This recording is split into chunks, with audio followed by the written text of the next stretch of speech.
خیالوں کی حفاظت کرو، یہ الفاظ بن جاتے ہیں۔ الفاظ کی حفاظت کرو، یہ اعمال بن جاتے ہیں۔ اعمال کی حفاظت کرو، یہ کردار بن جاتے ہیں۔ کردار کی حفاظت کرو، یہ پہچان بن جاتے ہیں۔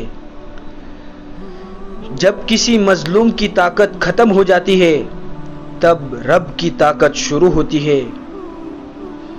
ایک بزرگ سے کسی نے پوچھا کہ عبادت کرنے کے لیے بہترین دین کون سا ہے؟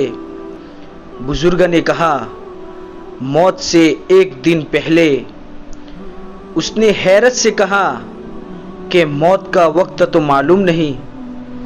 بزرگ نے فرمایا، تو پھر زندگی کے ہر دن کو آخری سمجھو۔ جو دوسروں کو عزت دیتا ہے اصل میں وہ خود عزت دار ہوتا ہے، کیونکہ انسان دوسرے کو وہی کچھ دیتا ہے جو اس کے پاس ہوتا ہے۔ اعتبار کیجئے تو صرف اندھوں کا، جنہوں نے رنگ برنگی دنیا نہیں دیکھی۔ زندگی یہ نہیں کہ آپ کتنے خوش ہیں، زندگی یہ ہے کہ دوسرے آپ سے کتنے خوش ہیں۔ آزمائش بہت سے نقاب الٹ دیتی ہے، کہیں صبر کا، کہیں انسانی ہمدرد کا، کہیں اخلاق کا، اور کہیں کھوٹے کو کھرے سے الگ کرنے کا۔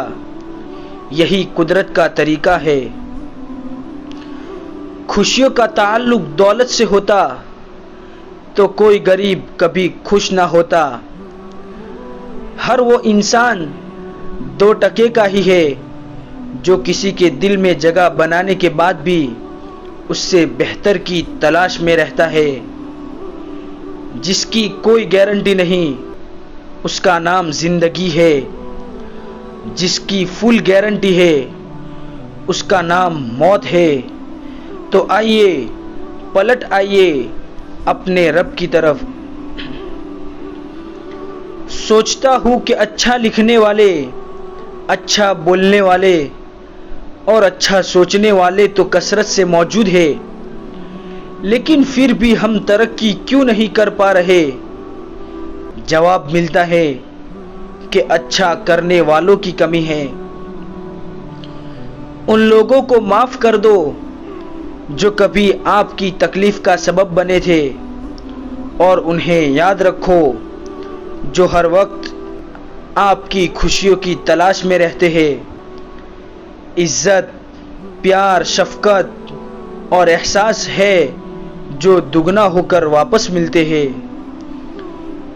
مشکل وقت ایک صاف اور شفاف آئینہ ہے جو اپنے اور پرائے کی پہچان اچھی طرح سے کروا دیتا ہے۔